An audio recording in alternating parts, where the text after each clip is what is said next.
여러분들 1907년은 우리나라 교회 사상 최대의 부흥이 일어난 해라고 합니다. 엄청나게 많은 사람들이 주님을 믿기 시작했어요. 그리고 1910년도에 우리나라가 한일합방돼 있죠. 그러면서 그 민족을 잃은 그 슬픔에 온 민족들이 진짜 붙잡을 때가 누구밖에 없었냐? 하나님밖에 없었어요. 그래서 우리나라에 막 엄청난 그 부흥의 불길이 타오르기 시작했습니다. 그런데 그때쯤에서 그 이재형이라는 사람이 있었습니다. 이재형이 누구냐면 그 고종과 사촌지간이에요. 고종과 사촌지간인데 고종의 아버지는 누굽니까? 흥선대원군이죠. 흥선대원군이고 그 다음에 이 이재형의 아버지는 이 다른 분인데 만약에 이재형이 고종보다 조금 먼저 태어났더라면 아마 그 왕이 됐을 사람이었어요. 근데 조금 생일이 늦는 바람에 고종이 왕이 됐죠. 그런데 이 사람이 참 나라 잃은 서름에 온 나라를 이렇게 돌아다니면서 유랑하며 살았습니다. 근데 이 사람 유랑할 때 이 사람의 말을 붙잡고 말잡이했던 마부가 있었어요. 이 마부가 있었는데 이 마부가 엄기현이라는 사람입니다. 근데 그 사람의 말잡이를 하는데 이 사람이 예수님을 믿은 사람이었어요. 근데 이 사람의 말잡이를 하면서 같이 가다 보니까 이제 대화할 시간이 많이 있지 않습니까? 근데 이 사람이 어떤 결심을 했냐? 내가 이 왕족에게 전도해야겠다. 그러면서 나으리 예수님을 믿으십시오. 이런 식으로 얘기를 했어요. 그러니까 그냥 깜짝 놀란 거예요. 어떻게 정말 뭐라 그러죠? 그 상민인데 상놈이 그 왕족에게 뭐해라 하는 게 굉장히 건방지잖아요. 그래서 쓸데없는 소리 하지 말고 너 말이나 잘 몰아라 그랬어요. 그러니까 이분이 그 예수님을 믿으면 영생을 얻을 수 있습니다. 이 얘기를 하니까 이재영이 뭐라 그랬냐면 야 예수 믿으면 마부꾼이 양반이라도 된단 말이냐? 그러니까 이 엄마부가 뭐라 그랬냐면 이런 말을 했습니다. 저는 마부꾼을 벗어나기 위해서 예수 믿는 게 아니라 마부꾼을 더 잘하기 위해서 예수 믿습니다. 이러더래요. 근데 이 사람이 얼마나 성실하게 마부꾼 노릇을 하는지 그냥 밤에도 잠을 안 자고 보초 쓰고 그냥 챙기고 그러면서 뭐라 하냐면 우리 나으리께서 예수님만 믿으면 제가 평생 마부 노릇 하겠다고 그런 얘기를 한 거예요. 그러니까 이재용이 무시하면서도 한편으로는 도대체 예수가 뭐길래 저 사람이 저렇게 열정적으로 양반 시켜주는 것도 아니야. 근데도 저 사람이 저렇게 열정적으로 나한테 예수님을 믿으라 그럴까? 그게 캐션 마크로 딱 머리에 새겨졌어요. 그때부터 이 사람이 예수에 대해서 관심을 갖다가 나중에 이 사람하고 헤어졌는데 한참 후에 이 사람이 예수님을 믿게 됐습니다. 이재용이 예수님을 믿었어요.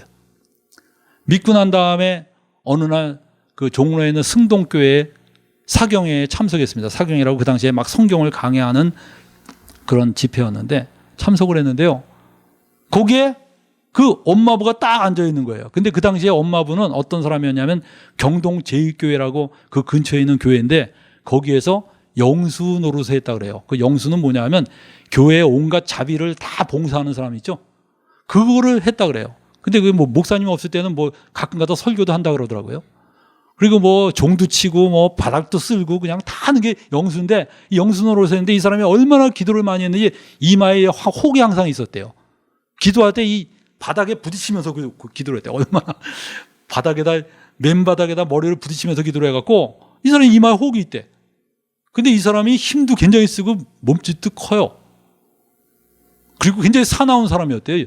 근데 이 사람이 굉장히 양순해졌대. 그래서 그 사람 말로는 예수 믿고 나서 자기가 양순해졌다고 그러더래요. 근데 이 사람이 딱 앉아 있는 거야. 근데 이재용이 그 사람한테 가서 뭐라냐? 형님 여기서 배워서 정말 반갑습니다 라고 말한 거예요. 그러니까 깜짝 놀란 거예요. 엄마 보고 아우 형님이라뇨 그랬더니 아니 예수 믿으면 예수 안에서 다 형제자매인데 우리 형님이 나보다 나이가 많으니까 형님이죠. 그러니까 거기 있는 천민들이 전부 그냥 할렐루야 뒤집어진 거야 전부 다. 그리고 이재영이 거기서 그렇게 예수 믿고 난 뒤에 이재영이 나중에는 목사가 됐어요. 이 사람 목사가 돼서 1947년까지 살았더라고. 제가 이 사람 사진을 내가 잠깐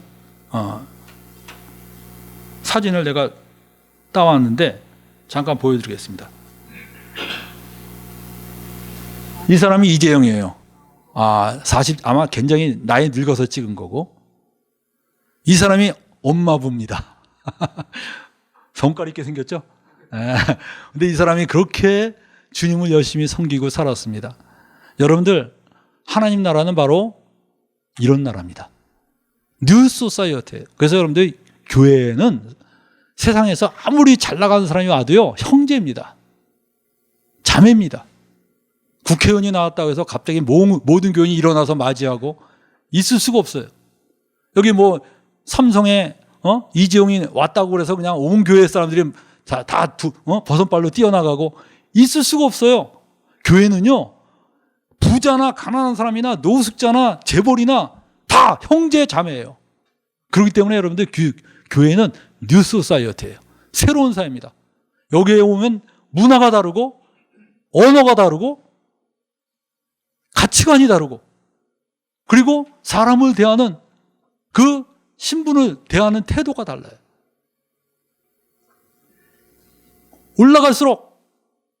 세상은 올라갈수록 대접을 받고 지배받는 사회인데 교회는 올라갈수록 섬기고 더 겸손해지는 곳이 바로 교회입니다. 여러분은 바로 이런 뉴 소사이어티에 있다는 이 사실을 절대로 잊어버리면 안 됩니다. 우리 성경 한번 읽어볼까요? 마가복음 10장 42절 45절 거기 한번 읽어봅시다. 시작. 너희 중에 누구든지 크고자 하는 자는 너희를 섬기는 자가 되고 너희 중에 누구든지 으뜸이 되고자 하는 자는 모든 사람의 종이 되어야 하리라. 인자가 온 것은 섬김을 받으려 함이 아니라 도리어 섬기려 하고 자기 목숨을 많은 사람의 대속물로 주려 함이니라. 이것이 바로 교회입니다. 그래서 저는 여러분에게 이 교회는 한 사람이 이루는 게 아니에요. 모든 형제자매들이 이런 교회의 올바른 관을 가지고 올바른 교회관을 가지고 함께 교회를 이루어가는 겁니다. 그래서 이 교회, 성경에서 말하는 그 교회관에서 이탈될 때마다 권고하고 권면하고 세워줘서 정신 차립시다. 이렇게 해주는 데가 교회예요. 여러분들 우리 교회 바로 이런 교회 만들어 갑시다. 기도하겠습니다.